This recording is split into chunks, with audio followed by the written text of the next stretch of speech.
Bonjour tout le monde et bienvenue à un autre épisode de Politiquement parlant. C'est le balado politique avec Salim Idrissi et Georges Tsantrizos. Merci beaucoup d'être là. À tous ceux et celles qui sont déjà abonnés sur notre chaîne YouTube, un grand merci à vous. On l'apprécie énormément. Évidemment, on est sur toutes les plateformes audio, sur les réseaux sociaux, littéralement partout. Allez nous trouver, chercher notre contenu, partagez, commentez, faites toutes ces belles choses-là. Ça nous aide énormément. Salim, comment ça va? Ça va, Georges? Je viens t'annoncer que je me présente aux élections. Non, c'est pas vrai. Tu t'es habillé. On fait une annonce officielle ce matin. Mais non, mais déjà le dernier épisode, j'étais cravaté. Là. C'est pas une tendance que je suis en train de lancer. C'est juste que... On cherche des commanditaires dans le monde des vêtements. Là, tu sais, s'il y a des compagnies là, qui veulent... C'est ça. Non, mais c'est juste que, je voulais être aussi chic que toi d'habitude. Moi,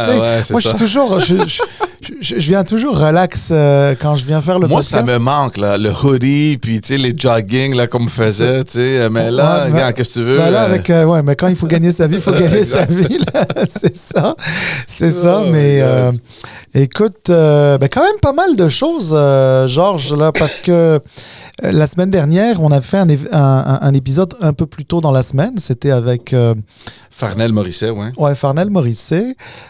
Puis bon, on n'en a pas fait un le vendredi, ou bref, diffusé le samedi comme à l'habitude. Là, mais donc, on va rattraper un petit peu. Mais il y a quand même pas mal de choses parce qu'il y a eu la sermentation de la première ministre, il y a eu la sermentation du nouveau conseil des ministres, il y a eu un sondage. Il y a eu quand même pas mal de choses. Il y a eu le lancement du livre d'Éric Duhem. J'ai manqué ça. Okay. Oui. En passant, j'ai été à son lancement. Non, oui. Oui, j'ai été. Écoute, j'étais à Québec cette journée-là. Et donc, je me suis rendu à la librairie La Liberté.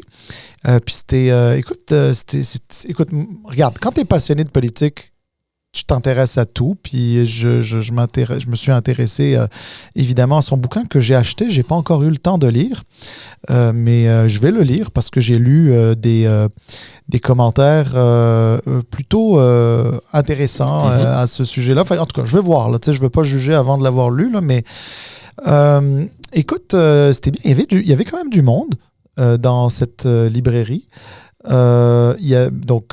Éric Duhem était accompagné de Maïté Blanchette-Vézina. Sa députée. Alors, il a expliqué un petit peu sa vision des choses. Il a parlé un petit peu de son livre. Il a pris des questions. Maïté Blanchette-Vézina a aussi intervenu un petit peu. Écoute, ça s'est bien passé. C'est quand même assez drôle.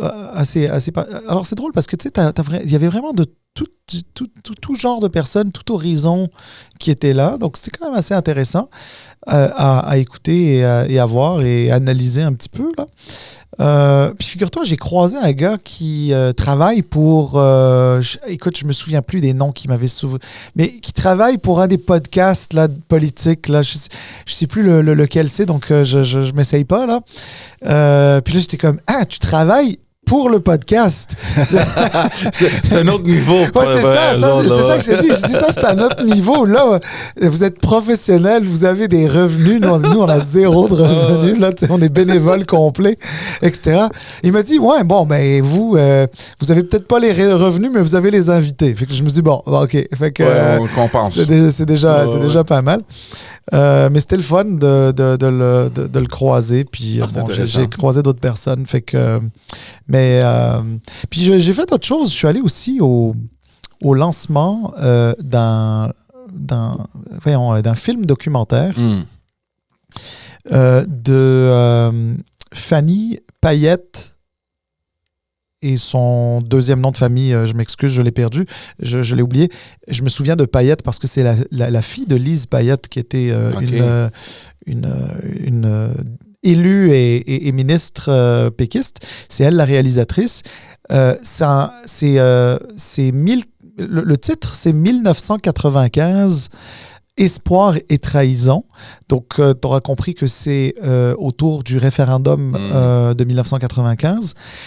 Écoute, le film est très intéressant. Flavie Payette Renouf.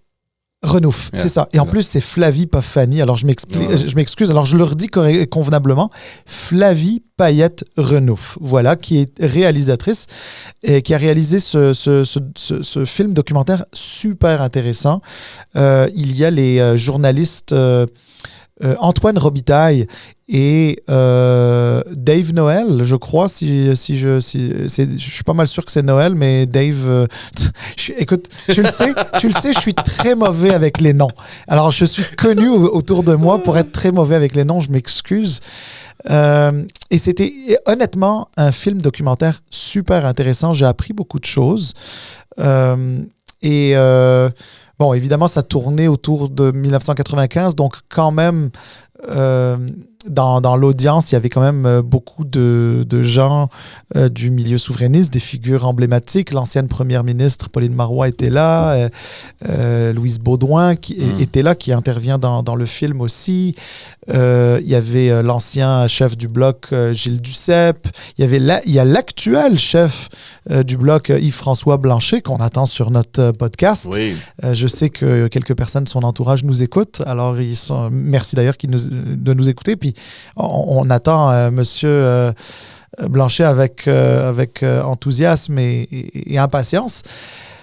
Comment dire, il y avait un député du Bloc aussi qui est l'ancien journaliste député des îles, Gaspésie-les-Îles, c'est... Je t'ai dit que j'étais mauvais avec les noms. Ouais, je sais de qui tu parles. Alexis Deschênes. Oui. Voilà, donc c'est Alexis Deschênes. Alors, écoute, c'était très intéressant. Donc, tu vois, une semaine avant, j'étais dans un événement conservateur. Une semaine après, j'étais dans un événement, je te dirais, plutôt souverainiste. Mais je tiens quand même à dire que le documentaire est intéressant à écouter parce que le documentaire n'est pas une ode au souverainisme. Il n'est pas non plus une ode au fédéralisme, mais c'est intéressant parce que c'est un sujet d'histoire. Ensuite, il y avait c'est essentiellement des acteurs de l'époque. On parle de Jean Royer, qui était le directeur de cabinet de l'ancien premier ministre Jacques Parizeau. Il y avait évidemment, je disais, Louise Baudouin qui intervenait, Lisa Froula qui était vice-présidente du comité du non. Il y avait John Parisella qui était directeur de cabinet à l'époque. Enfin, il l'avait été de Bourassa, mais il l'avait été aussi sous Daniel Johnson. En tout cas, qui faisait partie de War Room dans le comité du non. Donc tu sais, je veux dire, il y avait quand même les deux revers de la médaille qu'on pouvait voir. Donc, puis c'était intéressant. Honnêtement, regarde, c'est gratuit à partir du 5 mai sur savoir.media. Il va être disponible. On m'a pas demandé de faire la promotion. Je le dis parce que simplement j'ai apprécié le temps que j'ai passé là et j'ai surtout apprécié le film. Et donc voilà. Alors tu vois, on peut être de philosophie libérale, on peut être fédéraliste convaincu, puis ça n'empêche pas de respecter les points de vue, puis d'aller dans des événements de personnes qui pensent différemment. C'est 100% strictement l'intérêt pour la politique. Et, exactement. C'est le but du balado. La politique est ultimement, j'ai envie de te dire, la démocratie, parce que il n'y a pas de démocratie si tu n'acceptes pas qu'il y ait des gens qui pensent différemment de toi. Exact. Donc voilà. Bon, revenons au balado. Tu parlais, on peut commencer par la nouvelle première ministre, Mme Fréchette, qui a fait son nouveau conseil de ministres. Pas beaucoup de changements, quelques-uns. C'était entendu, évidemment, on en avait discuté anyway de ce qu'elle aurait dû faire ou de ce qu'on attendait qu'elle fasse. Mais tu penses quoi? Moi, ce que j'ai beaucoup aimé, c'est le retour de Bonnardel. Mais attends, avions-nous parlé de la première ministre elle-même depuis son assermentation? Je me souviens plus. Parce que je crois que ça vaut quand même la peine de dire, tu sais, c'est pas évident quand un premier ministre est là depuis près de 8 ans, là, 7 ans et demi, là, on parle de M. Legault, qui décide de s'en aller. il décide de s'en aller lorsque les sondages sont vraiment pas bons pour lui et son parti. Décide donc de lancer une course à la chefferie. Madame Fréchette gagne la chefferie. En gagnant la chefferie, elle devient première ministre du Québec. Et en devenant première ministre du Québec, dans un contexte où elle doit non seulement montrer rapidement comme quoi elle est au travail, elle est en action, qu'elle a conscience des enjeux des Québécois et des préoccupations des Québécois et qu'elle est capable d'y répondre et qu'elle est capable, avec ce même parti politique qui est au pouvoir depuis un certain temps, d'incarner un renouveau. Et honnêtement, franchement, peu importe, là c'est Mme Fréchette, c'est elle qui a gagné la course à chefferie, c'est elle qui l'est, ça aurait pu être M. Drainville, ça aurait pu être quelqu'un d'autre, admettons, à la CAQ. N'importe qui reprend les rênes d'un gouvernement qu'il n'a pas lui-même mené depuis le début, arrive dans une situation compliquée, complexe, pas facile. Puis je suis quand même assez surpris parce que Mme Fréchette a quand même agi très rapidement. Très rapidement, puis c'est important, premièrement, c'est pas juste dans ce poste-là, mais n'importe où. Là. Tu commences une nouvelle job, tu obtiens une nouvelle position, tu embarques dans une nouvelle entreprise. La clé, c'est de faire ta marque et d'avoir tout de suite des succès, des résultats. Et franchement, là, en dedans de quelques semaines depuis son arrivée comme première ministre, on parle de l'entente avec les médecins spécialistes réglés. Oui. 700 millions de dollars à l'hôpital Maisonneuve-Rosemont. Visite à Ottawa pour parler avec le premier ministre du Canada. Visite à Washington pour parler avec le secrétaire quand même du commerce. Non, en fait, c'est pas le secrétaire du commerce parce que ça, c'est Lutnick, mais elle est allée voir Greer qui est le négociateur en chef pour l'administration Trump. Ça, franchement, là, c'est sûr que ça n'arrive pas du jour au lendemain. Il y avait un plan déjà établi. Je pense qu'il y a un article de la presse. De la presse. Je pense que c'est Tommy Chouinard. Tommy Chouinard, c'est ça, qui a écrit. Puis c'est magnifique, cet article-là. C'est des vrais fans de la politique qui aimeraient voir comment ça fonctionne en arrière-scène. C'est un article quand même détaillé de tout un plan de match qui a possiblement commencé en début de l'année. Tant pour Mme Fréchette que M. Drainville, parce qu'on se prépare. Il y a un nouveau premier ministre qui arrive. C'est quoi le plan? Il faut bouger vite. On a une élection qui arrive au mois d'octobre. Donc, tout ce qui a été planifié, on coche ça. Puis moi, je suis curieux de savoir quoi d'autre qu'il y avait dans ce plan-là, parce que ça va très, très vite. Ça fait du bien pour son image et pour le parti. Oui, alors, j'ai envie de dire, ça, c'est un plan de transition qui a été préparé par l'équipe de M. Legault qui s'en allait pour l'équipe de son successeur ou de sa successeur en l'occurrence. Donc oui, je trouve que le passage le passage de témoin, c'est quand même relativement bien fait. On peut, en tout cas, moi de l'extérieur, je vois pas d'accroche à ce niveau-là. En revanche, faut juste faire attention de ne pas donner non plus 100% du crédit à une ancienne gang, parce que la nouvelle gang qui est arrivée a quand même dû, une fois qu'ils ont le témoin en main, faire ce qu'il faut, et c'est eux qui ont imposé le tempo. Donc, par exemple, Madame Fréchette et son équipe, ils sont allés à Ottawa. D'aller vite à Ottawa, c'était sa décision à Madame Fréchette. Puis l'autre affaire, c'est que elle avait promis qu'elle allait annuler la taxe de bienvenue, ou rembourser, pas annuler, pardon, rembourser la taxe de bienvenue aux nouveaux acheteurs. Elle a agi super, super vite. Mais ça, tu vois, ça pouvait pas être dans le plan de transition de M. Legault, puisque c'est pas M. Legault qui faisait la promesse pendant la chefferie, c'est Mme Fréchette. Puis M. Drainville avait un autre plan. Ouais.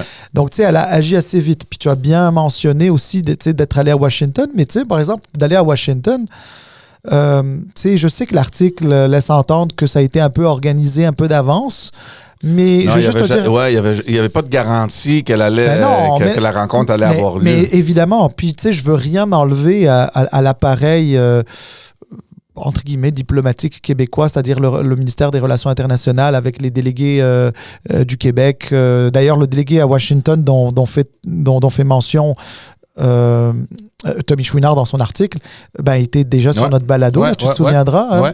Je pense que c'est Benjamin Bellaire. Ouais, c'est ça. Je t'ai dit, je suis pas bon avec les noms. Il faut faire attention avec moi quand je dis les noms. Là. Donc, qu'est-ce que je disais d'autre? Fait que, alors, je suis sûr qu'il y a un travail qui a été fait, qui a été très bien fait. Mais tu sais, pour rencontrer le négociateur en chef de l'administration Trump dans le cadre des accords de commerce, puis notamment d'une vraisemblable renégociation de l'ASEUM. Moi, je crois qu'il y a eu un coup de main du fédéral. Je ne peux pas croire que le fédéral n'a pas aidé là-dedans. Puis, je crois que le gouvernement fédéral, que M. Carney a fait une petite passe sur la palette à Madame... Je le doute pas non plus, mais ce qui impressionne Salim, c'est que on est en plein milieu d'une campagne à la chefferie là, de la CAQ, mais quand même, tu avais un premier ministre qui a fait presque 2 mandats au complet. Bon, on va le dire 2 mandats. Tu sais, où étaient ces actions-là? Tu comprends? C'est juste ça, c'est la différence entre ce qu'il y avait avant. Et là, la nouvelle première ministre qui rentre, puis qui livre, bang, bang, bang, bang, bang, tu sais, de l'entente avec les médecins, l'argent à l'hôpital, ça, c'est clair que... Et on a entendu les entrevues avec les médecins, ils disent, c'est sûr certain que ça bloquait au bureau du premier ministre. La madame vient juste d'être élue et en 2 semaines, on a les ententes, on a l'argent, tout semble bien fonctionner. Les rencontres à Washington, je comprends que ça peut avoir aidé avec Ottawa, mais ça aurait pu être fait aussi auparavant. Il y a une grande différence. Le contraste, pour moi, est quand même impressionnant. Mais c'est là que la politique, il ne faut pas la réduire à de la politique partisane, la CAQ contre les libéraux, les péquistes contre les solidaires, puis toutes ces affaires-là. Non, la politique, c'est beaucoup plus complexe. La politique, c'est pas juste de la partisanerie.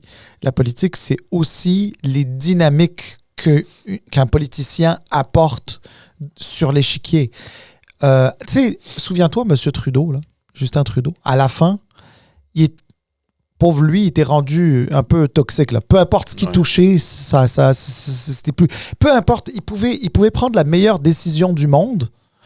Dans la tête des gens, c'était fini. Il était débranché. Il avait débranché. Les gens étaient... Mais tu sais, oui, les gens, mais plus que les gens, tu sais, c'est ton rôle dans le système ou ton rôle sur l'échiquier politique. Tu le vois bien, là, à un moment donné, tu deviens une sorte de lame duck. Ouais. Tu sais, moi, je pense que l'arrivée de Mme Fréchette, puis ça aurait pu être le cas de M. Drainville, on le saura jamais parce que, voilà, c'est pas lui qui a gagné. Mais l'arrivée d'une nouvelle première ministre avec la volonté de faire des annonces très tôt, puis d'avancer très tôt sur certaines affaires, je te dirais que elle a profité de cette nouvelle dynamique pour aller faire certains gains. Puis moi, au moment où on se parle, au-delà des questions idéologiques, pour moi, jusqu'à date, Christine Fréchette a fait un sans faute.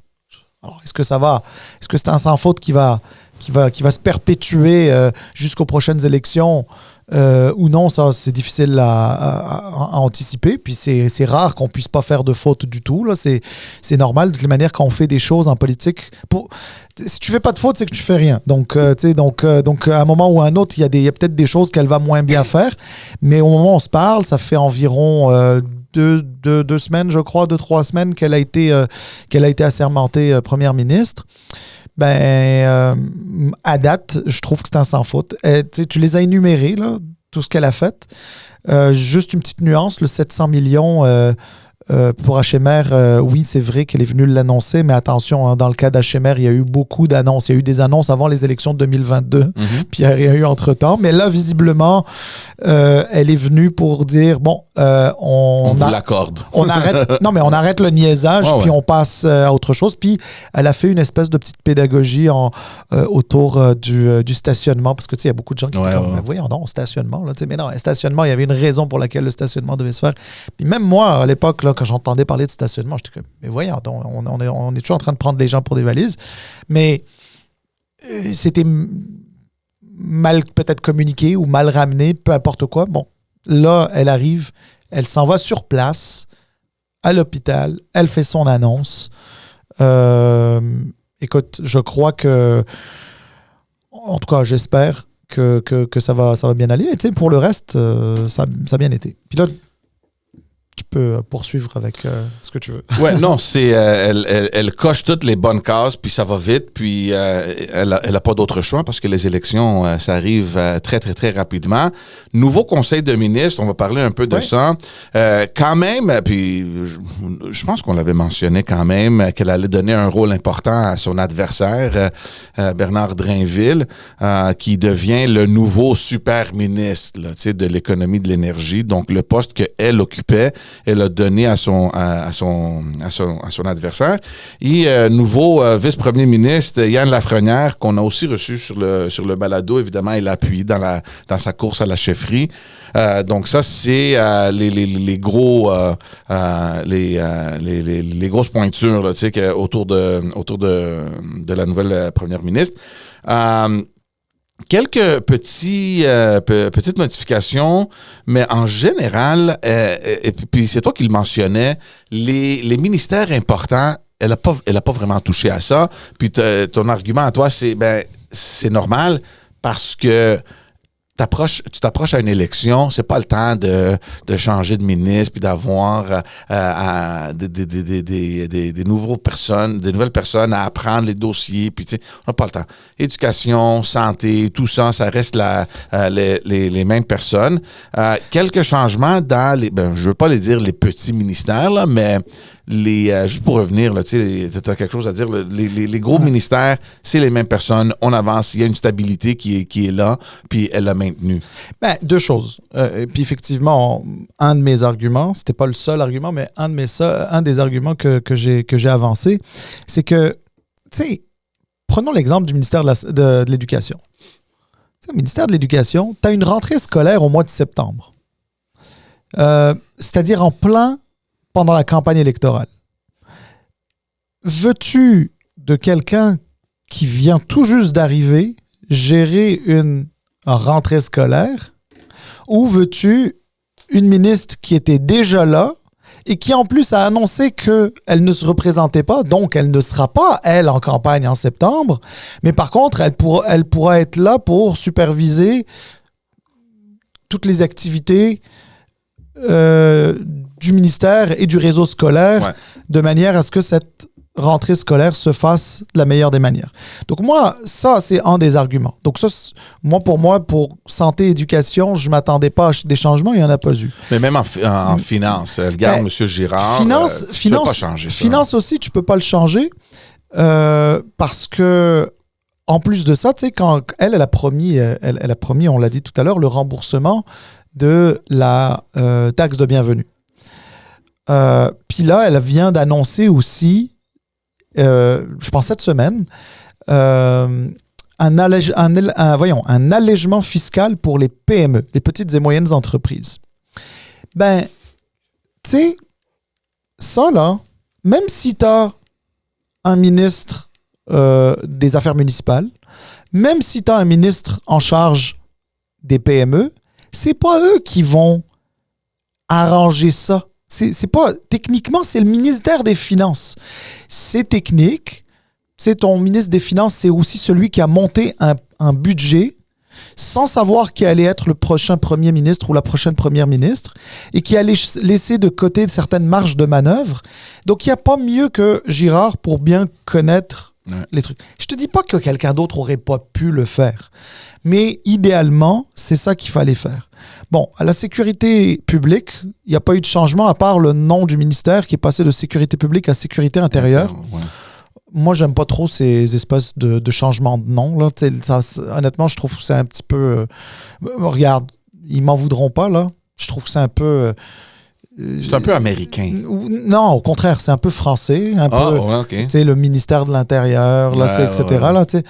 Là, puis, honnêtement, c'est de la poudre aux yeux. Là, regarde, ça change absolument rien. Puis, Yann Lafrenière, c'est un très bon gars. On l'a reçu ici. Il a été promu vice-premier ministre. Tout va bien. Là, c'est pas une critique à son égard, loin de là. Mais franchement, changer le nom pour sécurité, écoute, on l'a toujours appelé MSP, sécurité publique. Maintenant, on va quoi? L'appeler MSI, change les adresses. C'est inutile. Honnêtement, là, c'est inutile. C'était de la poudre aux yeux. Ça sert strictement à rien. Ça, c'est le genre de... autant... bon, maintenant, il y a eu... Alors, l'autre argument, excuse-moi, donc l'argument, c'est que je te disais qu'il fallait maintenir certaines stabilités en vue des prochaines élections qui ont lieu dans pas long. Si elle avait plus de temps, à la limite. Mais là, elle en a pas beaucoup. Très peu, même. L'autre argument, je veux pas être plate, là, mais même si M. Legault avait 90 députés dans son caucus, il n'y avait pas des grands talents pour devenir ministre. Ceux qui avaient un grand talent étaient déjà en place.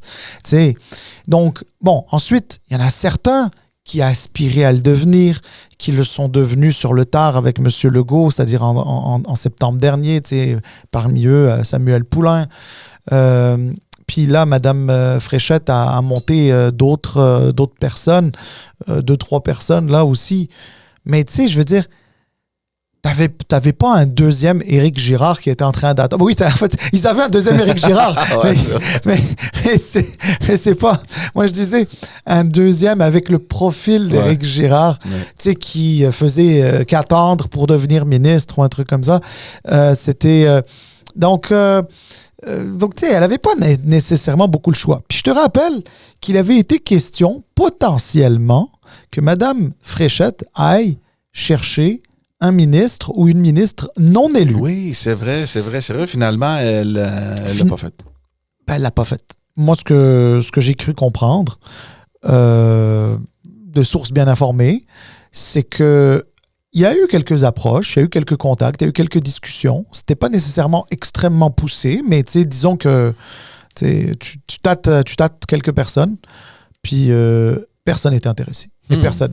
Ça, c'est quand même intéressant parce que soit les gens veulent juste pas aller en politique, ça existe, des gens qui oublient ça. Moi, la politique, j'en ferai pas. Il y en a des gens qui sont comme ça. Ouais. Puis il y en a d'autres qui sont comme est-ce que je vais me lancer avec le parti au pouvoir qui a l'air d'être sur une pente descendante et qui se fera peut-être pas réélire à l'automne prochain? Est-ce que je vais me prendre... est-ce que je vais devenir ministre pour le temps d'une job d'été? Entre-temps, j'aurais lâché ma job. Puis au moins... c'est plus complexe. Ouais. Mais je dois quand même mentionner, il y en a peut-être, et ça je le sais pas par contre, je spécule, mais c'est pas impossible, que parmi les personnes que Mme Fréchette ou son entourage a sondé pour devenir ministre, il y en a peut-être d'autres qui lui ont dit, écoutez Madame la Première ministre, je suis prêt à me lancer en politique, mais pas là, au mois d'octobre. Ouais. Parce que, pour mille et une raisons, là, qu'importe, soit parce qu'il y avait je sais pas, ils étaient au milieu de tu sais, à un moment donné, les gens travaillent, là, ils sont au milieu de certains projets, etc. C'est pas juste, t'es pas, sans manquer de respect à quiconque, là, mais tu sais, je veux dire, si t'es dans la cuisine au McDo, si tu pars, il y en a un autre, tu vas le former. Là, puis, tu sais, je veux dire, il n'y a pas... Le McDonald's ou la chaîne McDonald's ne va pas s'effondrer mais il y a des personnes qui portent des projets de, je sais pas moi, de construction d'usines, de trucs, etc. Puis, tu sais, s'ils partent, c'est une transition beaucoup plus difficile à c'est ça, exactement. Donc voilà. Nouveau ministère dédié aux régions. Une nouveauté. Et ça, moi, j'ai trouvé ça intéressant parce que On a tous suivi un peu toute l'affaire avec M. Legault, puis il a été beaucoup critiqué pour avoir pas manqué de respect, mais peut-être avoir négligé les régions. On se rappellera tous des changements dans son conseil de ministres où j'oublie son nom, là, qui était dans le nord du Québec, il l'a remplacé, puis là, les gens se demandaient, mais voyons donc, c'est le gars qui est dans les régions, puis c'est M. Legault qui... C'est pas dans le nord, c'est en Abitibi. Moi, c'est plus au nord qu'ici, par exemple, mais c'est pas le nord-nord, là. Ouais, Abitibi. Ouais. Donc, toute cette histoire-là, je pense que Mme Fréchette vient aussi rectifier quelque chose que peut-être a été mal vu dans la CAQ. Donc, on donne un peu l'emphase sur les régions. Bravo pour elle. Donc, il y a un ministre dédié aux régions. Là, je ne sais pas si il va prendre la responsabilité de toutes les régions et ça enlève, tu sais, parce qu'il y avait des ministres qui étaient responsables de la région de Montréal, responsables de la région de l'Est du Québec, whatever, l'Estrie. Est-ce que maintenant, on va tout concentrer ça vers un ministre ou comment ça va fonctionner? Alors, j'ai eu l'occasion d'échanger avec lui quand j'étais justement à Québec. C'est Mathieu Lévesque en passant son nom. Mathieu Lévesque, puis juste petite anecdote comme ça, là. Mathieu Lévesque, lui et moi avons milité ensemble à la commission jeunesse du Parti libéral du Québec. Ouais. À l'époque, il était avec le PLQ, bien avant la création de la CAQ. Et donc, je le connais depuis ce temps-là. J'ai eu l'occasion de l'inviter sur le podcast. Alors, on verra si il trouvera un moment pour passer. Je lui dis, l'avantage, s'il passe par ici, il sera pas loin de la région de Montréal et de la Montérégie. Donc, ça serait parfait. Non, mais blague à part, pour répondre à ta question, dans le temps, tu te souviendras, Georges, il y avait un ministre responsable de chaque région. Donc, par exemple, Simon Jolin Barrette a été, en plus de ses fonctions de ministre, les différentes fonctions de ministre qu'il avait, il avait aussi la fonction de ministre responsable de la Montérégie. Ou quelqu'un qui était, par exemple, Isabelle Charret était ministre des Sports, puis elle était aussi ministre responsable de l'Estrie. Il y avait un ministre à peu près par région administrative. Effectivement, lorsque Monsieur Legault n'avait pas reconduit au Conseil des ministres un député de l'Abitibi dont j'ai oublié le nom, encore une fois. Voyons, regarde, le pire, c'est que je vois exactement qui c'est. Je sais que je connais son nom, mais là, ça m'échappe, son nom. Son nom m'échappe. Écoute, donc bref. Alors, oui, on avait reproché un petit peu à M. Legault de ne pas avoir nommé un ministre responsable de l'Abitibi.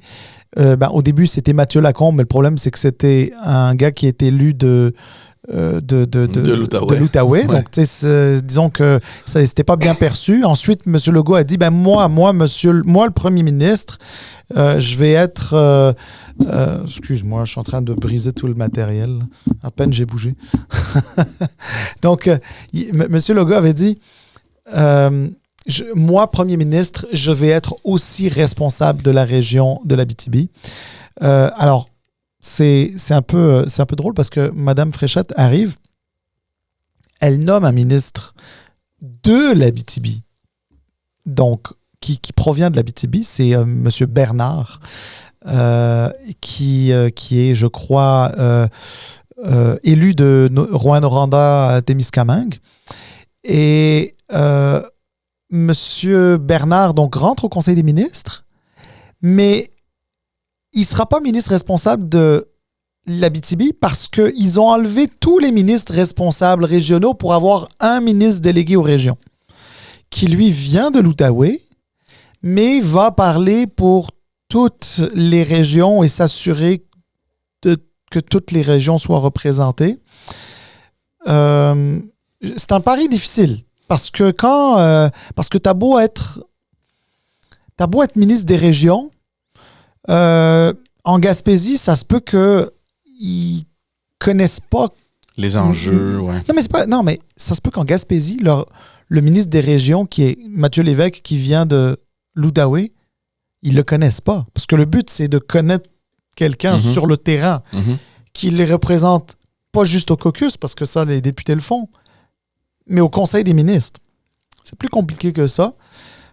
Donc, ça va être intéressant de voir. Puis, moi, je serais curieux qu'il nous explique un petit peu comment ça va fonctionner.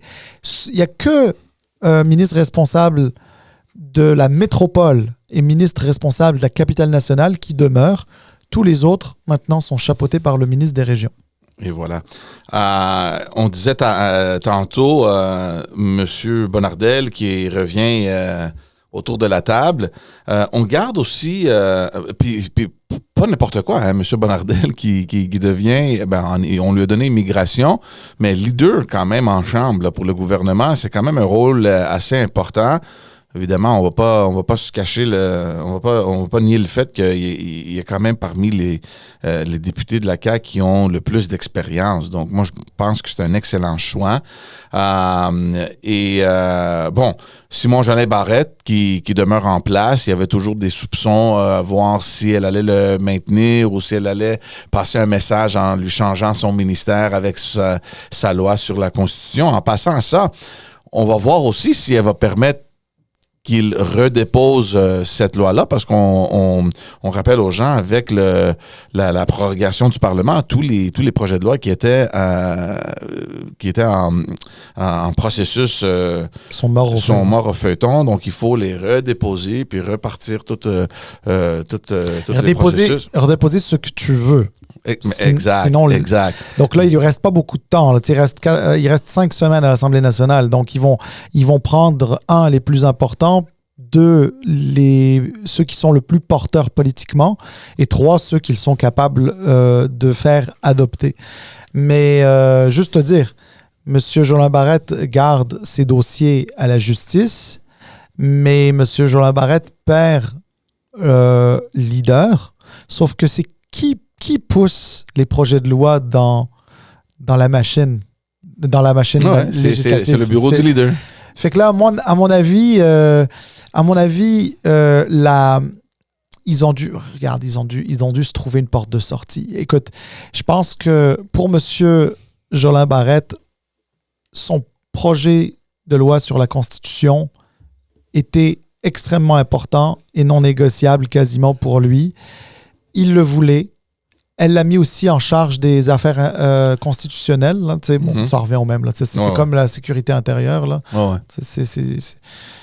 C'est du marketing. Là. Mais parce que dans le fond, il le faisait déjà comme ministre de la Justice, là, d'une certaine manière. Là, et donc, à mon avis, elle va rappeler la Constitution. Elle peut pas. C'est trop risqué de ne pas le rappeler. Maintenant, la question, c'est vont-ils l'adopter? À mon avis, ça ira pas assez vite parce que M. Bonnardel fera en sorte que ça aille pas assez vite. Alors que si ça avait été M. Jolin Barrette qui avait conservé ses fonctions de leader, alors là, c'est sûr qu'il aurait mis le pied sur l'accélérateur au niveau des travaux parlementaires et dans la négociation avec les partis d'opposition pour ça. Par contre, M. Jolin Barrette avait dit que, il me semble, je ne veux pas lui faire dire... lui aussi, je le dis, lui aussi, j'ai l'occasion de lui faire passer le message qu'on voulait l'avoir au podcast. Mais à mon avis, lui avait dit que il n'allait pas passer le bâillon. Il n'allait pas le faire adopter au bâillon. Mais tu sais, tu n'as pas besoin nécessairement d'un bâillon pour faire passer quelque chose, parce qu'ils sont majoritaires. Qu'est-ce que ça veut dire? Ça veut dire que, en fait, le bâillon, là, contrairement à ce qu'on pense, le bâillon, il vient juste couper tout le temps que tu as à faire pour passer au vote. Et puis là, au moment du vote, le parti majoritaire l'emporte. Donc, le bâillon, c'est un raccourci, c'est un shortcut vers le vote où tu sais que ta majorité va l'emporter. Donc, on met de côté tous les travaux parlementaires qui se font, les travaux dans la commission parlementaire. Tu les fais en accéléré en quelques heures, là, mais tu sais, on peut dire, si tu veux, qu'on les met de côté, là, parce que c'est sûr. Alors que, tu sais, tu peux aussi faire avancer ça jusqu'au bout de l'étude du projet de loi. Et une fois que le projet de loi est arrivé à son bout et que le rapport de la commission est renvoyé vers le Salon Bleu, vers le Salon Rouge en ce moment, vers l'Assemblée nationale, puis que tout est prêt pour passer au vote, ben tu passes au vote, puis c'est la majorité qui va l'emporter. Donc moi, ce que je te dis, c'est que tu n'as pas besoin de bâillon. Il suffit juste de le faire avancer et de faire en sorte qu'il avance pour qu'il aille jusqu'au bout. Ouais. En revanche, Madame Fréchette, elle a dit autre chose. Elle est allée un peu plus loin que M. Jean Barrette. Madame Fréchette, elle a dit, ça prend, pour moi, au moins un autre parti d'opposition parce que c'est quand même la loi des lois, la Constitution. Ouais. Donc, ça prend au moins un parti d'opposition. Elle savait aussi qu'il n'y avait pas de parti d'opposition qui était d'accord.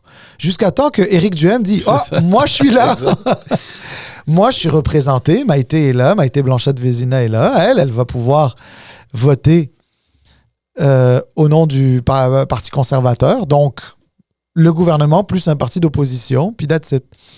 Bon, moi, je pense Mais là, il vient de mettre beaucoup de pression sur le PQ et les libéraux là, en faisant ça. Honnêtement, je pense pas. Je pense pas. Ça vient surtout brouiller un peu le message, mais tu sais, M. Duhem, c'est le trublion de la politique. Là, donc, il est assez... assez habile pour qu'on entende parler de lui puis qu'il puisse faire exister son parti qui n'était pas arrivé à faire élire quiconque en 2022.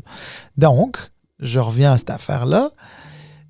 La question qui va se poser maintenant, c'est ouais, mais attention, le Parti conservateur du Québec, oui, c'est un parti politique enregistré au DGEQ. Oui, c'est vrai qu'il y a une députée du Parti conservateur à l'Assemblée nationale, mais pour être reconnu comme parti politique à l'Assemblée nationale, d'habitude, ça prend de 12... 12, c'est 12 ou 10? Pour moi, c'est 12 députés ou 20% du vote. C'est ça. Tu vas me dire, oui, mais attends, Québec solidaire les avait pas, le PQ les avait pas non plus. C'est vrai, mais ça avait été une espèce de négociation où ils se sont reconnus entre eux, puis même le PQ qui était à 3 avait été quand même reconnu comme parti politique.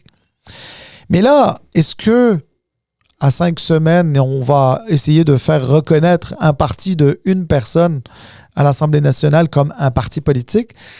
J'en doute un petit peu, mais je sais pas, on verra. Le temps nous le dira.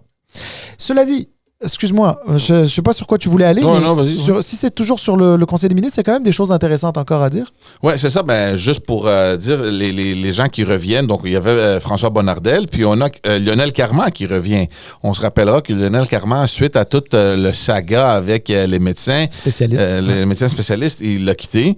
On se rappellera que même sa fille qui est médecin, elle avait écrit une lettre ouverte, donc ça a causé toute une affaire. Il a quitté, puis juste avant que M. Legault quitte ses fonctions, il est revenu. C'était toute une affaire amicale, puis émotionnelle. Puis je reviens pour mon ami François Legault, etc. Donc, il revient au Conseil des ministres. Il y a quand même des noms importants qui ont été exclus. Geneviève Guilbeault, par exemple. Mais je ne sais pas si elle a été exclue. En tout cas, moi, je ne l'ai pas perçue comme une exclusion. Geneviève Guilbeault avait annoncé qu'elle n'allait pas se représenter. Ouais. Et bon, je ne sais pas à quel point c'est véridique parce que je ne suis pas dans le secret des dieux, mais visiblement, selon ses dires, on lui aurait suggéré de revenir sur sa décision pour qu'elle se présente afin de la garder au Conseil des ministres. Mais comme elle n'a pas voulu revenir sur sa décision, on lui a indiqué qu'elle ne ferait plus partie du Conseil des ministres, mais écoute, elle n'a pas l'air de mal le prendre, au contraire, elle a fait des entrevues, elle a été bonne joueuse. Oui, je pense qu'elle est très sereine aussi avec sa décision de quitter. Donc, peut-être qu'elle a compris que, regarde, c'est normal, je quitte la vie politique.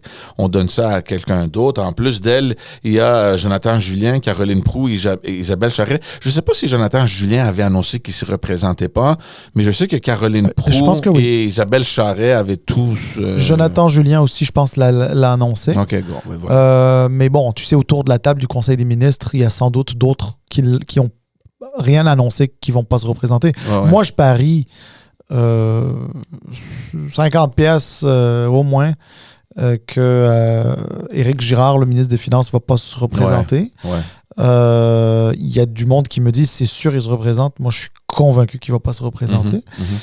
Mais bon, écoute, voilà. Mais il y a quand même il y a du monde, évidemment, qui sont restés. Là, mais encore une fois, c'est pas comme si Mme Fréchette avait vraiment beaucoup le choix dans sa députation. Il y avait des gens qui peuvent être de très bons députés, de très bons parlementaires, mais qui n'ont pas nécessairement le profil pour être ministre.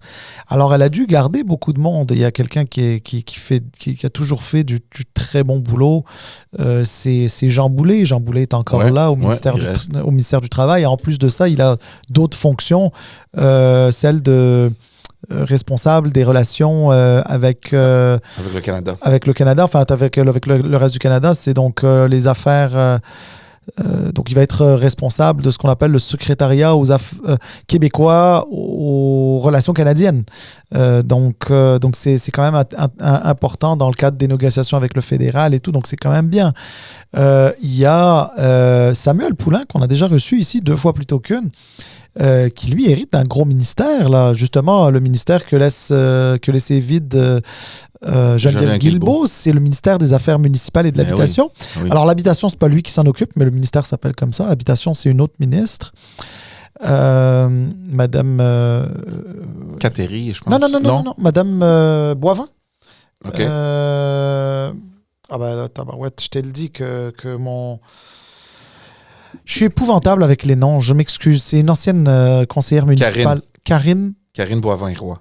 Karine Boivin-Roy, voilà. Oh. Merci. En tout cas, Samuel Poulin occupe désormais ce poste. C'est quand même un gros poste, c'est pas rien. À côté de ça, il y a quand même il y a Pascal Derry au ministère de l'Environnement. Écoute, Christopher Skeet est resté à sa place. Madame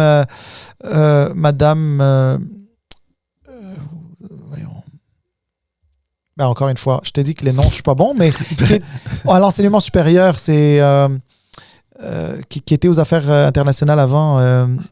Martine Biron. Martine Biron, resté à sa place. Mais très important de mentionner, c'est Bernard Drinville qui se retrouve comme super ministre à l'économie et l'énergie. Économie, innovation et énergie. C'est un très gros portefeuille. C'est celui que Mme Fréchette elle-même occupait et qu'elle avait hérité avant ça de Pierre Fitzgibbon. Alors, c'est quand même... c'est un ministère que lui voulait. Il voulait absolument un ministère économique. Alors, il est rendu là. J'imagine qu'il est très content. Et un autre grand changement, Benoît Charette, là, qui avait le dossier de l'environnement, qui devient maintenant ministre des Transports. Il était à l'environnement, puis il avait été aussi ministre des infrastructures. Sauf que là, les infrastructures sont parties sous un autre ministre, c'est sous le ministère des Finances, dans le fond. Ça, c'est M. Girard qui a hérité du portefeuille des infrastructures. Et monsieur, effectivement, Charette qui s'en va au transport.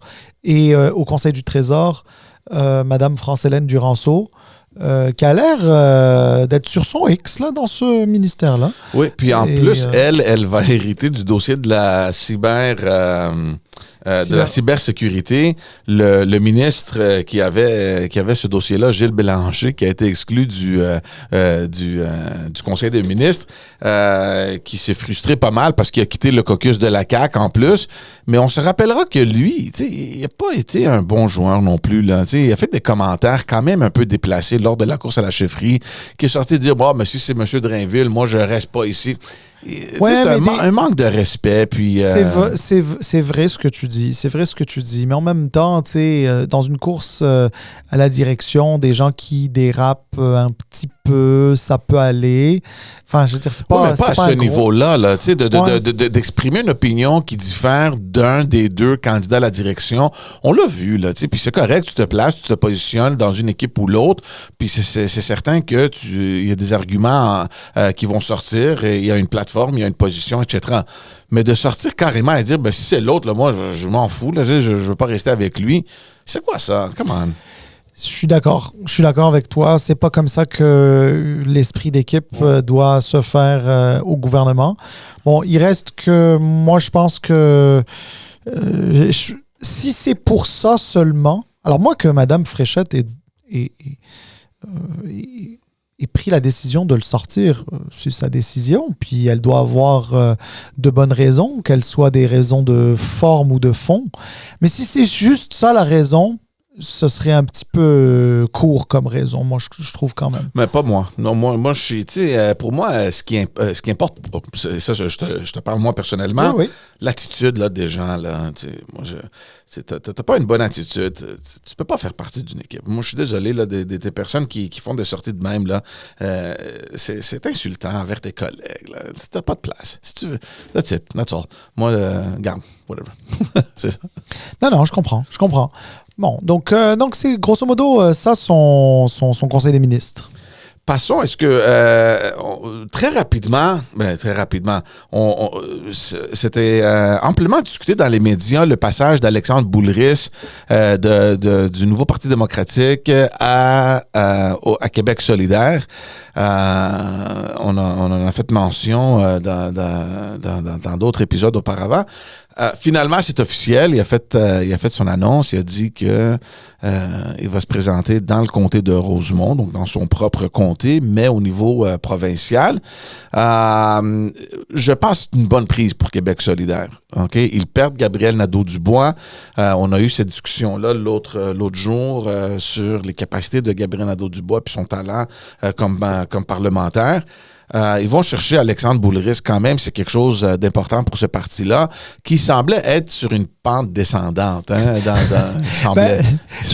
Tu veux que je fasse une petite blague? C'est jamais recommandé de faire des blagues, hein, tu sais. Mais non, je te fais une petite blague. Non, mais honnêtement, il va quand même améliorer son sort. Il va passer de quoi 5-6 néo-démocrates à je sais pas là combien ils sont. Mais là, ils sont 10. Ils sont 10. Là, ils sont 10. Bon, ensuite, tu vas me dire, ça se peut que Québec solidaire, en tout cas, si les sondages se confirment en octobre prochain, ça se peut bien qu'ils perdent pas mal de plumes, là, mais... Oui, puis en plus, on va peut-être, je sais pas si on va avoir le temps de parler, mais le comté de Rosemont va être considérablement différent du comté actuel parce qu'il y a un redécoupage de la carte électorale. Donc, ça serait intéressant de voir. Ce qui est intéressant au niveau fédéral maintenant, c'est que Alexandre Boulris, c'était pas n'importe qui. On se rappelle tous de la vague orange là, de 2011 où le NPD il s'est rendu en opposition officielle là, à Ottawa. Puis, c'était le dernier. C'était littéralement le dernier parmi ces députés-là de la vague orange qui quitte le parti d'Ottawa. C'est quand même une grande perte, je trouve, pour le NPD. Oui. C'est une grande perte pour eux. Puis, et l'autre argument... Le seul qui parlait français, j'imagine. Oui, très possiblement. Et là, on revient aux arguments parce qu'il siégera toujours au Parlement canadien. Il sera payé par les contribuables du Canada pour faire campagne pour un siège à Québec. Tu sais, c'est tous ces arguments-là qui reviennent. Puis c'est pas la première fois là, que... Moi, honnêtement, je te le dis... je sais pas, il a annoncé sa démission? Il a annoncé qu'il allait se présenter. Mais il démissionne pas encore. Mais non. Oui, mais il démissionne pas encore. Oui, mais en même temps, tu sais, regarde, c'est drôle parce que tantôt, on était en train de le dire, des recrues que Mme Fréchette a peut-être tenté d'aller chercher pour se présenter, devenir ministre non élu, peut-être se présenter plus tard, etc. Tu sais, puis qu'est-ce que je te disais? Je te disais, il y a des gens, là, ils peuvent pas quitter leur job trop tôt parce que ils veulent partir en laissant les choses correctement faites, là, tu sais. Ensuite, je te parlais aussi de personnes qui avaient peut-être des projets, puis ces projets-là, il faut les mener à bien, ou si c'est pas des projets, c'est un sens de la responsabilité. Sérieusement, regarde, moi, j'ai jamais voté Orange, ni au fédéral et encore moins au provincial, tu sais. Mais je vais juste te dire, sérieusement, je veux quand même le défendre là-dessus parce que c'est pas parce que quelqu'un n'est pas d'accord avec lui que lui, c'est un croche puis qu'il veut profiter du système ou quoi que ce soit. Non. C'est mieux comme ça. Ça permet à tout le monde de se préparer au fait qu'il va démissionner plus tôt que tard. Ça permet de continuer son travail parlementaire qui va finir aussi à la fin du mois de juin, comme tout le monde. Mais au moins, il va le terminer. Au moment où on se parle, là, ça change rien du tout. Il ne fait pas de campagne pour Québec solidaire ni quoi que ce soit. T'sais. Je veux dire, ça, il n'y a rien de particulier. Tu sais, je veux dire, il va aller au Parlement, il va siéger au Parlement, il va mener à bien ses dossiers, il va poser des questions s'il a des questions à poser. Il y a des cas de comté, là, d'immigration, d'assurance chômage et autres choses, etc., que sa gang va continuer de suivre jusqu'à temps que, là, je m'en vais. Mais là, au moins, quand il va partir, son bureau va être en ordre, son caucus, qui n'est pas énorme du NPD, va être en ordre. Puis ici, le but ici, c'est pas d'aider le NPD. Ici, c'est juste, pour moi, normal. Tu as une responsabilité professionnelle envers tes électeurs, envers tes collègues. Je sais, il y en a des gens qui m'écoutent et disent « Ouais, mais responsabilité envers tes électeurs, tu devrais même pas démissionner. » Mais non, mais c'est pas vrai, c'est pas comme ça la vie. Puis si c'était si grave que ça, on empêcherait les démissions.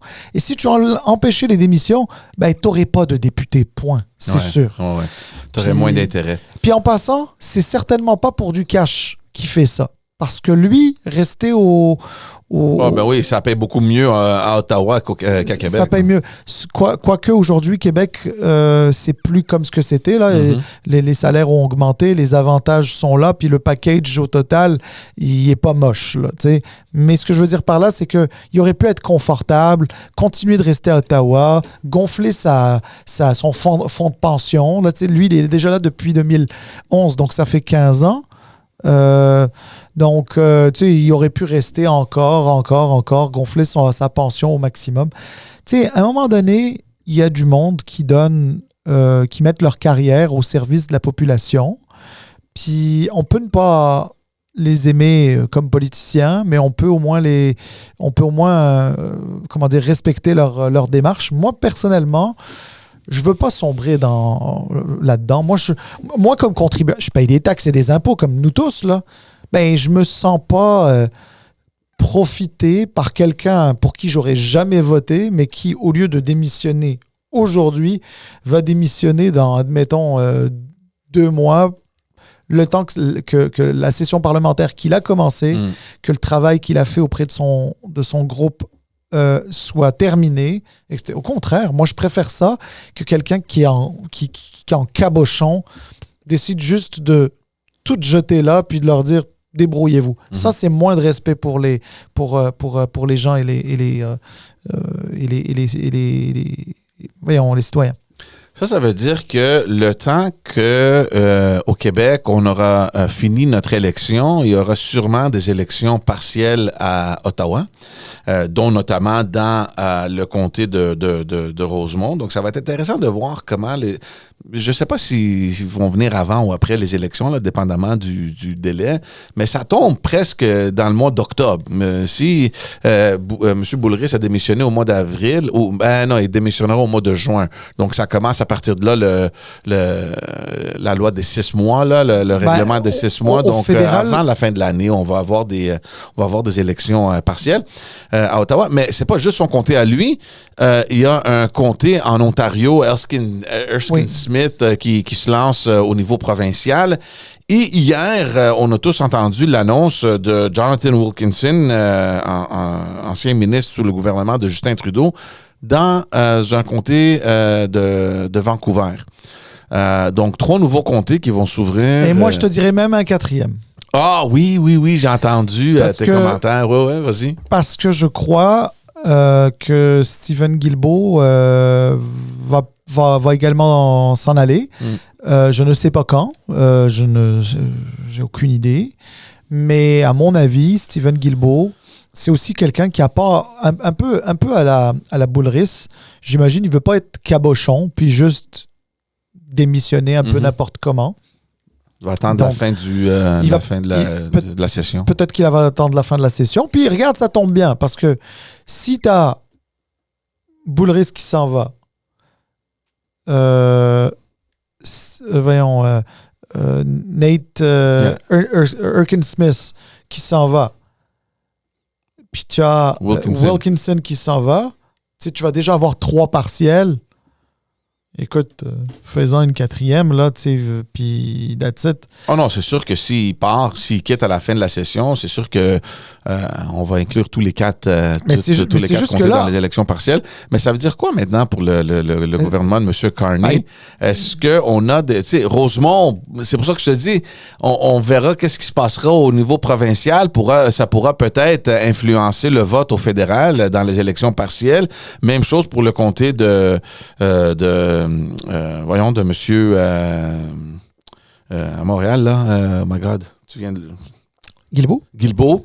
Parce que ce comté-là, au provincial, ben, c'est un comté solidaire. Tu sais? Oui. Est-ce que ça risque de passer au PQ? Puis si oui, aux prochaines élections, est-ce que ça va affecter ou ça va influencer le vote au fédéral? Est-ce que le Bloc a des chances là-dedans? On s'entend que les 2 autres comtés, là, à Vancouver et en Ontario, c'est des comtés sûrs pour les libéraux. Mais les 2 autres, non.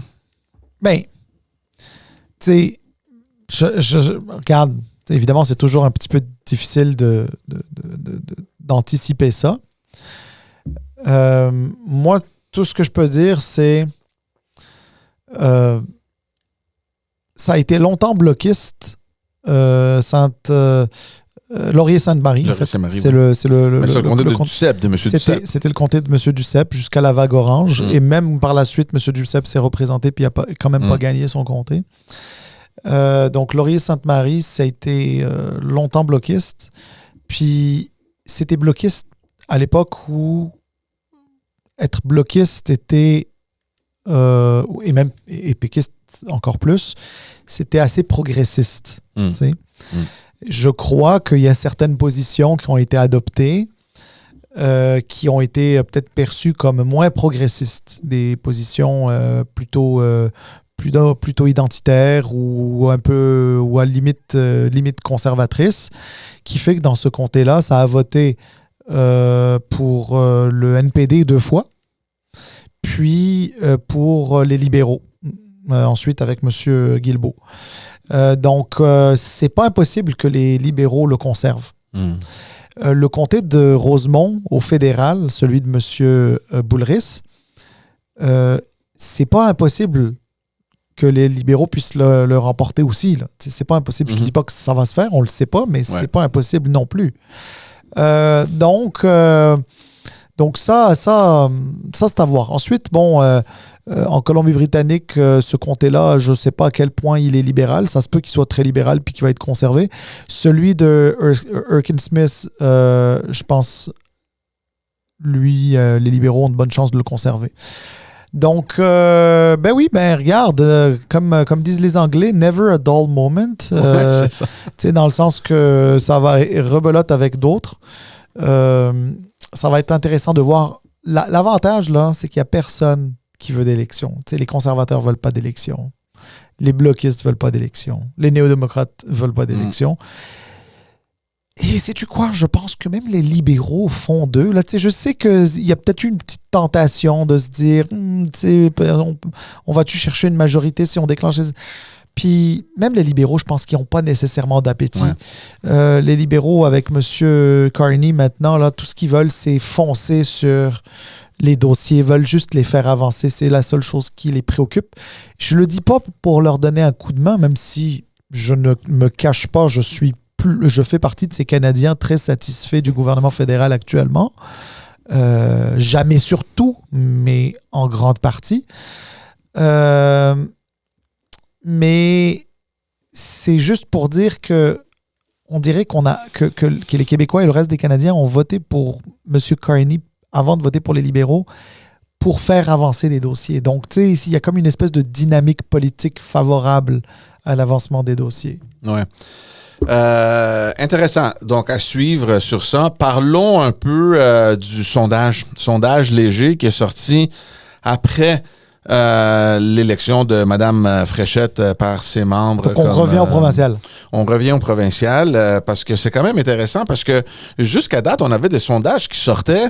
On n'avait pas de chef, de nouveau chef à la CAQ. Excusez. Donc, c'est toujours des prévisions.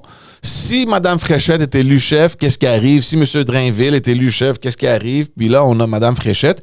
Et les chiffres, quand même, ils n'ont pas bougé beaucoup, là, mais quand même, pour la CAQ, une légère amélioration.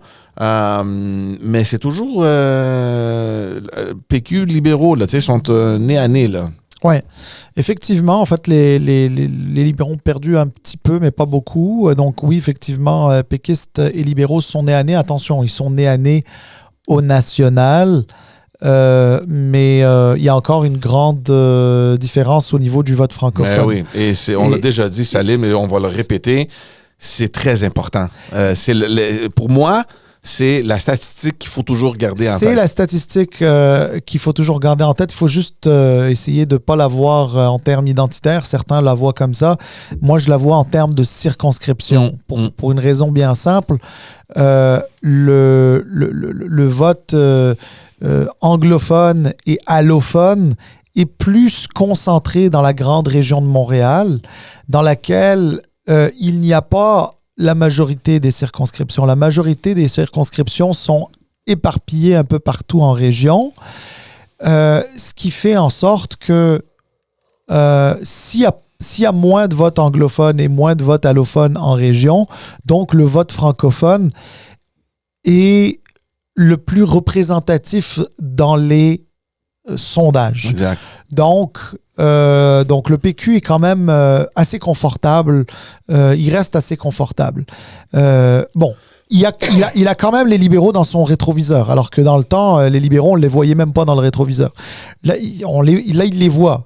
Il ne se sent pas menacé spécialement, mais il les voit. Oui, puis juste pour souligner, il ne faut pas être très compétitif dans le vote francophone. Je vois ici... Pour les libéraux. Oui, exact. 38% pour le PQ, ça ne veut pas nécessairement dire que les libéraux doivent être dans les 30% non plus. Non. Donc, quand tu parles de rétroviseur, les libéraux doivent être 25, autour de 25, 26%. On est à 19 selon ce sondage-là. Ah non, mais attends, je vais juste te dire un truc. Oui, c'est ça. Sur ce sondage-là, ils sont à 19, mais les libéraux à 25-26, comme tu le dis, ils forment le gouvernement. Hein. Exact. C'est ça. Et peut-être même majoritaire. Exact. Donc, parce que si les libéraux passent, parce que je pense le plus haut qu'ils ont fait chez les francophones, c'était 22. Là, ils étaient à la... Dernièrement, oui, c'est ça, 22. Ouais. 22 ou 23, je me souviens plus, mais ils sont à la porte de la zone payante. Là, mais les libéraux, s'ils rentrent dans la zone payante, dans le vote francophone, au national, ils vont faire un bond, là. Ils vont arriver à genre 34-35 au national. Là, ils vont faire un bond assez intéressant et ils vont faire surtout des gains si ça se transforme en vote le 5 octobre. Donc voilà, donc ils les voient quand même dans le rétroviseur. Mais c'est un sondage. On a beaucoup parlé de la première ministre, la nouvelle première ministre qui vient d'arriver, etc. Mais pour elle, là, ce sondage-là est vraiment pas pire, pour deux raisons. Le premier, c'est qu'il y a eu une petite éclaircie de son côté depuis son arrivée. C'est normal, il y a peut-être une espèce de petite... je vais pas dire d'effet Fréchette, mais je dirais par contre, c'est la nouveauté. Là, genre les gens au Québec, ils aiment ça la nouveauté. Puis c'est une femme, puis elle a l'air agréable, sympathique, etc. Elle a moins de difficultés que Mme Marois, qui, elle était plus polarisante chez les Québécois. Là. Faut dire qu'il la connaissait aussi depuis beaucoup plus longtemps, Mme Marois, quand elle est devenue PM, alors que Mme Fréchette, Mme Marois, ça faisait plus de 25 ans qu'elle était en politique lorsqu'elle est devenue première ministre. Ça faisait même 30 ans, je crois, ou plus qu'elle était en... Alors que Mme Fréchette, ça faisait 3 ans, puis elle est devenue PM. Donc, forcément...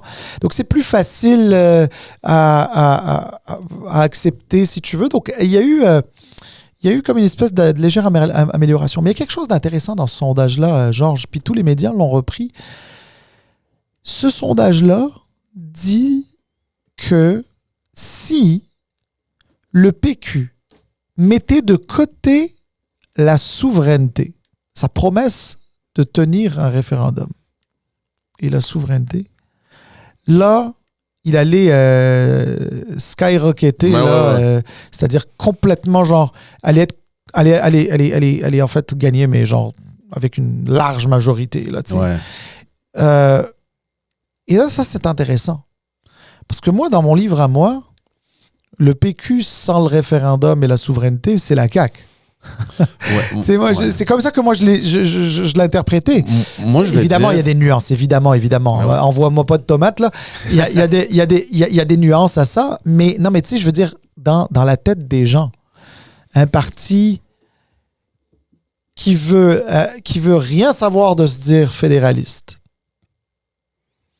mais qui veut pas vraiment se séparer, c'est la CAQ.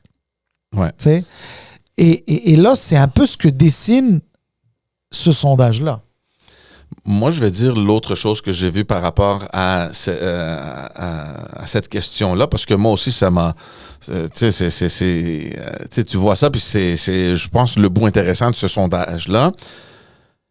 N'oublions pas une chose, puis c'est sûr que le sondage ne peut pas prendre en considération tous les petits détails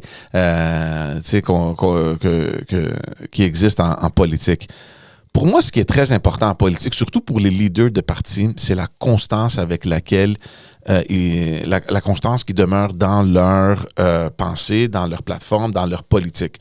Moi, je pense honnêtement que c'est, sinon la seule chose, une des choses qui distingue Paul Saint-Pierre Plamondon pas mal des autres élus. Il est constant. Et depuis le tout début, il dit, ça c'est notre plan, on va demeurer sur cette ligne-là et on va de l'avant avec ce qu'on veut. Si vous aimez pas ça, que vous soyez péquiste ou autre, là, fan du PQ ou fan de moi, je m'en fous, voici ce qu'on va faire.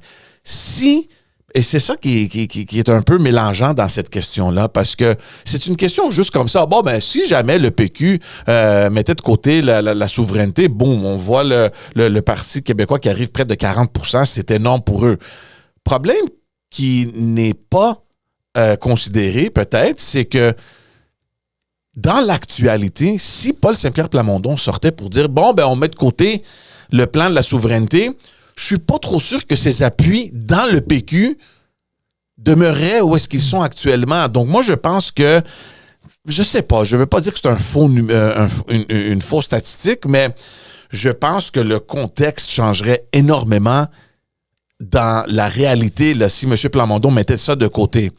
I don't know, c'est juste mon feeling. Je pense que la raison que Paul Saint-Pierre Plamondon est le premier et le PQ est premier dans les sondages, c'est surtout à cause de la constance et de la conviction de ce leader-là. Et si ça change toute la dynamique, je pense. Je ne verrais pas le PQ à 40%. Écoute, je pense que c'est un excellent point que tu amènes, Georges. Nous l'avons dit, tu l'avais dit beaucoup, depuis qu'on a commencé ce podcast-là, quand on voyait que les choses s'arrangeaient pour le PQ puis qui a pris la tête des sondages il y a bientôt 3 ans. Puis pendant toutes ces années, on avait toujours dit une chose. La beauté du succès dans les sondages du PQ venait de sa cohérence. Sa cohérence, c'est qu'il n'y avait pas de va-et-vient, il n'y avait pas de tergiversation. Le PQ existe pour faire la souveraineté. C'est son article 1er. C'est plus important pour le PQ de faire la souveraineté que d'être de droite ou que d'être de gauche ou que de bien gérer ou quoi que ce soit. Ce que le PQ veut, c'est faire la souveraineté. C'est sa raison d'être. À partir du moment où c'est sa raison d'être, Paul Saint-Pierre Plamondon a été très clair. En passant, quand je dis c'est sa raison d'être, ça ne veut pas dire que le reste n'est pas important. Ouais. Mais ça veut juste dire que c'est sa raison d'être première. Paul Saint-Pierre Plamondon a été extrêmement cohérent et honnêtement, j'admire sa cohérence et j'admire, comment je vais dire ça, sa constance sur la question. Il n'a jamais tergiversé, puis les gens le lui reconnaissent et même si dans le même sondage où on disait de lui qu'il ferait le meilleur premier ministre et que dans le même sondage, on disait que son parti allait faire gouvernement majoritaire et que dans ce même sondage, les gens disaient qu'ils ne voulaient pas de référendum, qu'ils ne voulaient pas de la souveraineté, il a quand même été super constant. Et ça a été très payant. Puis là, aujourd'hui, il aurait pu flancher et voir un sondage qui dit que s'il mettait de côté la souveraineté, qu'il gagnait haut la main les prochaines élections, il aurait pu, comment je vais te dire ça, saisir ça au bon, essayer de profiter de ça pour aller se faire élire et faire ce qu'il veut par la suite. Il ne l'a pas fait. Il a décidé, lui, de rester sur sa ligne. Il a aller suivre ses réseaux sociaux, aller voir. Il a bien indiqué que ce n'était pas son intention de mettre la souveraineté de côté. Lui, il fait ce que, admettons, moi, j'ai reproché à nos amis libéraux de pas faire. Enfin, non, oui, c'est ça, de pas faire. C'est d'être constant, cohérent, même si c'est pas populaire. Parce que une personne pourrait être amenée à te donner son vote, même s'il n'est pas d'accord avec toi sur une position, mais en se disant « Ouais, mais avec lui ou avec elle ou avec ce parti, je gagne sur le reste. OK, je perds ça, mais je gagne sur le reste. » Parce qu'il n'y a personne qui est d'accord avec tous les partis, à part si tu es dans une secte, là, mais tu sais, je veux dire, personne n'est d'accord avec un parti politique complètement. Même moi, là, quand je faisais j'imagine toi, là, mais si je parle de moi, quand je faisais de la politique, même à l'intérieur du parti politique, il y avait des choses avec lesquelles j'étais pas d'accord, ça pouvait arriver. Il fallait juste pas que ce soit des choses fondamentales, tu sais, mais si c'était pas des choses fondamentales, ben c'est un give and take, là, tu sais, donc c'est comme ça que ça se passe. Mais les libéraux, par exemple, il y a que ce soit 21 ou 96, etc., tergiversez pas. Quand vous tergiversez, les Québécois, la population, les électeurs voient ça et se disent « OK, lui, il sait pas ce qu'il fait. » là, c'est comme il voit un cuisinier, puis là, il est comme « Ah, la recette de ce gâteau-là, est-ce que je dois mettre tel ingrédient ou pas? Je suis pas sûr. Je le mets pas. Attends, je vais en mettre. Ah non, finalement, je n'en mets pas. Ben là, je vais en mettre un peu parce que je suis pas sûr. » Ben, les gens veulent plus manger de ce gâteau-là. Ouais. Par contre, si tu dis, regarde, moi, mon gâteau, là, il prévoit tel ingrédient. Tu sais quoi? Enlève-le. Tu sais, admettons, c'est de la crème, là. T'aimes pas la crème? Enlève-la, le reste du gâteau est bon. Tu sais? Je viens de faire un comparatif cuisine un peu débile, là, mais tu sais, c'est juste pour imager un peu mon propos. Alors, lui, il propose de faire la souveraineté, il s'y tient, et franchement, moi, je lui tire mon chapeau pour ça. Non. Puis on le dit souvent sur le balado, puis c'est le seul hic que j'ai eu avec cette statistique-là dans le sondage. Et n'oublions pas non plus, et l'autre chose, juste pour ajouter à ces arguments-là, quand on voit dans le même sondage, tu sais, le leader qui ferait le meilleur premier ministre, oui, on n'a pas le Saint-Pierre Plamondon qui vient en premier, mais je ne sais pas si les gens ont vu, on a un tiers de la population, un tiers des répondants qui ne savent pas. Exact. Et ils ne savent pas. Et c'est pas juste ça. La même chose pour la portion qui demande quel leader représente le plus le changement. On ne sait pas. Un tiers. C'est quand même significatif, ça. Le jeu est ouvert. Exact. Donc, et ça vient contrebalancer un peu l'autre statistique. Élimine la souveraineté, puis tu vas être dans les sondages. Oui, mais en même temps, tu as un tiers des répondants qui ne savent même pas ce qu'ils veulent. Mais tu sais, écoute, c'est super important ce que tu dis parce que tu sais, faut dire que la population, c'est la première fois qu'ils vont voter pour élire, c'est-à-dire parmi les gens qui sont là, il n'y aura pas vraiment de premier ministre sortant. Oui, Madame Fréchette, elle est première ministre, donc elle est d'une certaine manière première ministre sortante. Mais c'est la première fois admettons dans le débat des chefs, là, ils vont voir que des personnes qui n'ont jamais été là auparavant, au pouvoir, vraiment. Madame Fréchette, elle aurait été 4 mois ou 5 mois première ministre au moment des élections. Il n'y aurait pas eu en tout cas, il n'y aura pas eu celui qui a gagné la dernière élection. Par exemple, en 2018, il y avait eu Philippe Couillard qui avait gagné la précédente. En 2022, il y avait Legault qui gagnait la précédente. Ouais. Là, celui qui a gagné la présidente est plus là. Puis tous les autres sont relativement nouveaux. En fait, le seul véritablement qui aurait été expérimenté au Parlement, c'est Paul Saint-Pierre Plamondon. Je veux dire, depuis... non, en fait, il y a eu Mme Fréchette aussi qui était au Parlement. Mais enfin bref, parmi les chefs, là, tu sais. Mm-hmm. Bon, je vais faire un raccourci parce que je ne veux pas tout refaire ma phrase, là. Mais ce que je veux dire par là, c'est que c'est quasiment que des visages nouveaux pour les Québécois. Les Québécois, c'est pas vrai qu'ils connaissent très bien Mme Fréchette, là. Ils en ont beaucoup entendu parler récemment, mais ils la connaissent pas très bien. Les Québécois, elle a au moins la qualité aujourd'hui d'être première ministre, donc ça lui confère beaucoup de visibilité. Exact.